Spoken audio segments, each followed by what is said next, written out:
Salut à tous, aujourd'hui je vais vous montrer comment télécharger et modifier RocketDock.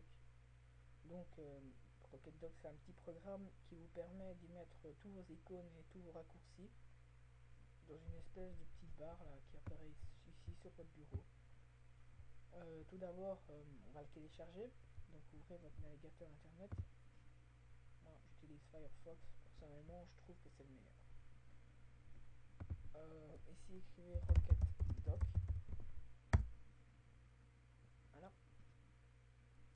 Allez sur le premier lien ici.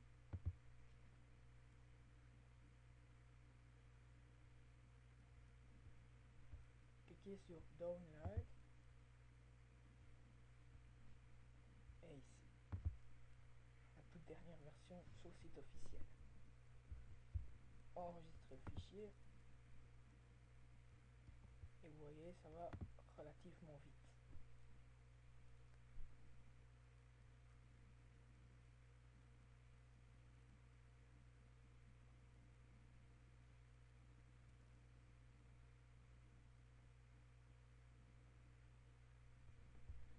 Voilà. Donc, une fois fait, vous faites double clic ici pour ouvrir. Voilà. Exécuter.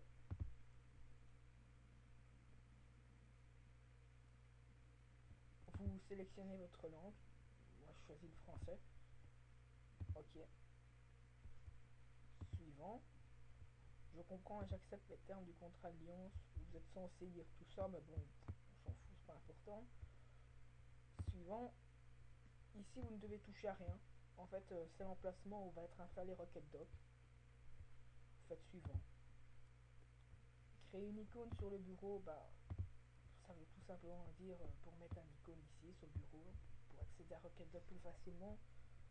Moi je le mets, mais c'est à vous de voir. Suivant, installer. Comme vous pouvez voir, l'installation va très vite. Voilà, c'est déjà terminé. Pour ouvrir RocketDock, vous faites double clic dessus. Et voilà, il est là. Ça, vous pouvez fermer. Maintenant, on va passer à la deuxième étape. Comment modifier, régler, enfin, tout ça. Pour ce faire, vous avez cette icône ici, option RocketDock, vous cliquez dessus. J'ouvre cette fenêtre. Général. Alors ici, c'est le langage. Vous avez normalement choisi au début français. Ici, vous avez un petit truc à cocher, lancer RocketDock au démarrage de votre ordinateur, évidemment. Vous pouvez cocher ou pas. Moi, je le mets. Réduire les fenêtres dans le dock. C'est bien et en même temps, c'est chiant parce que chaque fois vos fenêtres, elles vont se fermer là. Enfin, se réduire là. Moi, je le mets pas. Verrouiller les icônes, donc c'est pour quand vous faites ça, pas moyen d'enlever. Enfin, c'est tout ça à vous de voir. Icône. Vous avez la qualité ici. Donc, haute qualité, c'est lent. Qualité moyenne, tout reste moyen. Qualité basse, c'est rapide. Normalement, il bloque jamais, donc moyenne, moi je trouve que c'est le meilleur. Transparence, vous voyez, donc il devient plus transparent quand vous faites ceci. Moi, je le laisse à 100%. Taille, c'est pour l'agrandir ou le rétrécir. Ça vous de voir aussi. Étirement, c'est quand vous l'étirez, donc qu'il fasse un grand geste, ou alors pratiquement rien. Je le laisse là, voilà, comme ça, rien. Nombre d'icônes animées, c'est la même chose. C'est un peu le même système, c'est à vous de voir tout ce réglage. Durée de l'animation, par exemple là ça va très vite, enfin c'est très lent je veux dire, et là c'est beaucoup plus rapide. Moi je laisse tout. Ensuite vous avez la position, donc vous pouvez le mettre en fait en haut, en bas, à gauche ou à droite. Ensuite vous pouvez le régler comme ceci, ou alors verticalement comme cela. Voilà, ça va vous voir ça aussi. Style, vous avez déjà le nombre de timbres, tout ça déjà. ensuite, je vais vous montrer comment en rajouter d'autres. Donc, vous avez déjà pas mal de thèmes. On va mettre un au hasard, celui-là. Voilà, je vais bien. Vous pouvez régler la police. Donc, normalement, chez vous, il sera blanc. Chez moi, je sais pas, il s'est mis en vert et bleu. Sûrement parce que je l'avais déjà avant le Rocket Dog. Donc, police, l'ombre, contour. Puis vous réglez ici. C'est à vous de voir. Hein, si vous voulez voir beaucoup de police, beaucoup de contours, beaucoup d'ombre. Enfin, c'est à vous de voir. Réaction, bah, en fait, c'est quand vous cliquez sur un icône, le temps que ça s'ouvre, enfin le programme ou l'application, je ne sais plus quoi, il y aura un rebond, un effet Uber icône là, ou aucun même. Moi je le mets sur rebond, je trouve assez sympathique. Une fois que vous avez fait toute modification, cliquez sur OK, parce que si vous faites sur annuler, voilà, tout se revient au départ. Bien, maintenant je vais vous montrer comment télécharger d'autres skins, donc des autres thèmes pour Rocket Dog. Déjà vous retournez sur le site officiel, donc là, et vous cliquez sur Jet Add-on. Voilà. Et ici vous avez, comme vous pouvez voir, des pages et des pages de skins, de thèmes, d'icônes, enfin plein de choses pour Rocket Dog. Nous on va essayer l'Alienware ici là. Donc on clique dessus. Et vous cliquez sur Download File. Donc le petit dossier il est en .zip. Pour ce faire, vous devez avoir WinRAR. Pas spécialement en pro, mais au moins une version de WinRAR.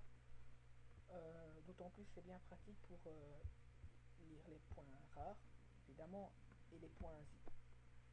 Donc enregistrer le fichier, ok. Ça c'est rien, c'est mon logiciel qui filme mon écran, qui a fait une petite bourde. Faites double clic là-dessus. Ça vous pouvez fermer. Il va ouvrir WinRAR. Donc voilà. Vous avez deux dossiers. Donc une bête image là. Et le dossier le plus important, donc où est-ce qu'il y a le codage et les images pour le thème. Le thème, vous allez le glisser sur votre bureau comme ceci. Voilà. Et le reste, vous en foutez, vous fermez. Voilà. Ensuite, vous allez dans bibliothèque, ordinateur, le local, donc le C, programme file. Et là, vous appuyez sur la lettre R pour trouver Rocket Dog. Là, il est là. Double clic dessus. Skin. Double clic. Et là, vous avez tous les thèmes, donc les skins qu'il y a d'origine. Celui que vous avez téléchargé, il est là sur le bureau et vous allez le glisser dans la liste. Pas dans un dossier, sinon vous allez le perdre et il y aura des problèmes, des conflits, etc. Donc vous le glissez bien là, déplacez vers skin et pas déplacer vers Vista ou ToneBlow, enfin le nom du skin. Donc déplacez vers skin, vous lâchez, voilà, il est là. Ceci vous pouvez fermer donc. Et là vous cliquez sur option Rocket Dog. Vous avez de nouveau cette fenêtre qui revient. Vous cliquez sur style, voilà. Et là, peut-être qu'il se remettra, peut-être que le skin se mettra d'office, ou alors vous devrez le rechercher dans la liste. Donc par exemple, voilà, vous avez de nouveau ça, et vous recherchez le skin que vous venez de télécharger. Alors, je sais plus le nom. Voilà, ici, voilà, et voilà. C'est ça le skin qu'on a téléchargé, qu'on a. Une fois fait, vous cliquez sur OK, et voilà, il est là. J'espère vous avoir aidé. Si vous avez la moindre question, ben, laissez-la en commentaire en dessous de ma vidéo. Donc, ma prochaine vidéo consistera à mettre un thème Mac, le Lion, donc Mac Lion, le tout dernier, sur Windows 7. Donc, Windows 7, c'est ça. C'est ce Windows-là. À bientôt et à ma prochaine vidéo.